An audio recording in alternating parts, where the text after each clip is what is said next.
You replay it over and over. What they said, what they did, how they hurt you. You imagine the confrontation you'll never have, the apology you'll never get. And every time you think about it, the anger comes back. Sharp, heavy, exhausting.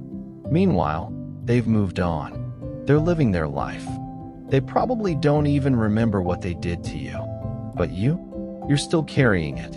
Still letting it take up space in your mind. Still letting it steal your peace.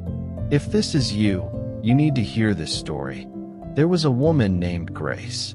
She was the kind of person who loved deeply, who trusted completely, who gave her whole heart to the people she cared about. She had a boyfriend named Marcus. They had been together for 3 years. She loved him. She saw a future with him. Marriage, kids, a life together. She trusted him with everything. And she had a best friend named Nina. They had been close since high school. Nina knew everything about Grace. Her fears, her dreams, her insecurities. Grace trusted her more than anyone. But one evening, Grace's world shattered. She had finished work early. She decided to surprise Marcus at his apartment. She had a spare key. She bought his favorite takeout. She was smiling as she unlocked the door. She stepped inside. The apartment was quiet. Too quiet. She walked toward the bedroom. The door was slightly open, and that's when she saw them. Marcus and Nina, together. In his bed, Grace froze. The bag of food slipped from her hand and hit the floor. They looked up, shocked, scrambling. Grace couldn't move, couldn't breathe. She just stood there, staring at the two people she loved most in the world, destroying her. Marcus tried to speak. Grace, wait. But Grace turned and walked out. She didn't run. She didn't cry. Not yet. She just left. The next few days were a nightmare. Marcus called over and over. Texted. Begged her to let him explain. Nina called too. Left voicemails. Said she was so sorry. That she didn't know how it happened. That it was a mistake. Grace didn't answer. She couldn't. Because what explanation could make that okay? What apology could undo what she saw? She waited. She waited for them to take real responsibility, to own what they had done, to show her they understood the depth of the betrayal. But it never came. Instead, Marcus said she was overreacting, that it was just one mistake, that if she really loved him, she would forgive him and move on. Nina said Grace was being too dramatic, that people make mistakes, that holding grudges wasn't healthy. They made her the problem, not the cheating, not the lies, not the fact that her boyfriend and her best friend had destroyed her trust in the same moment. Grace blocked them both, deleted their pictures, tried to erase them from her life. But she couldn't erase the pain. Months passed. Grace tried to move forward, but the anger wouldn't leave.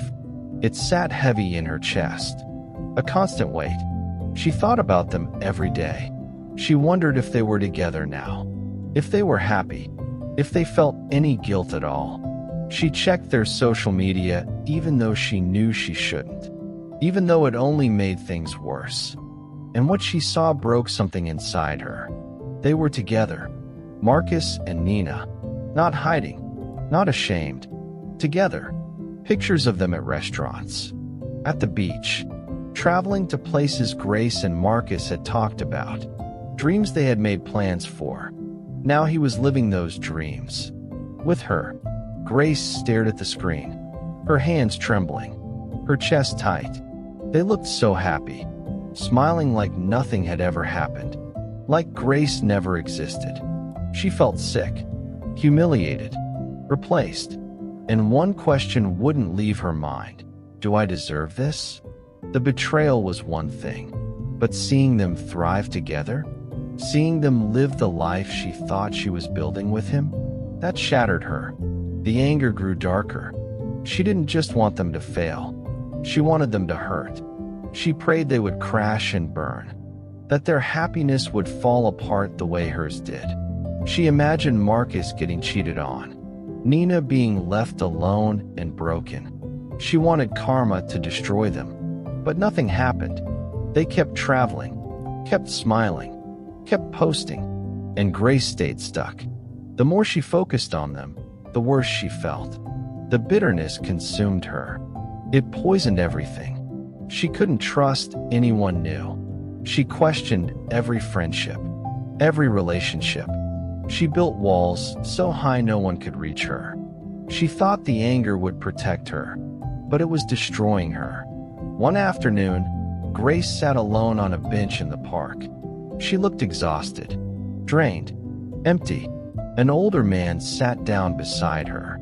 He didn't say anything at first, just sat in the quiet. After a few moments, he glanced at her gently. "You look like you're carrying something very heavy." Grace didn't know why, but she started talking. She told him everything. About Marcus, about Nina, about the betrayal, about how she couldn't stop being angry, about how she kept hoping they would suffer the way she was suffering. The man listened without interrupting. He just nodded. When she finished, he was quiet. Then he asked softly, "Do you think they're sitting somewhere right now, thinking about you?" Grace opened her mouth to say yes, but she stopped, because the truth hit her. No, they weren't thinking about her. They had moved on. The man continued gently. "You're letting people who forgot about you live rent-free in your head. You're drinking poison and waiting for them to die." Grace felt tears burn her eyes. He said, "What they did was wrong. I'm not saying it wasn't. But this anger you're holding, it's not punishing them. It's punishing you." Grace looked down. Her hands were shaking. The man stood slowly.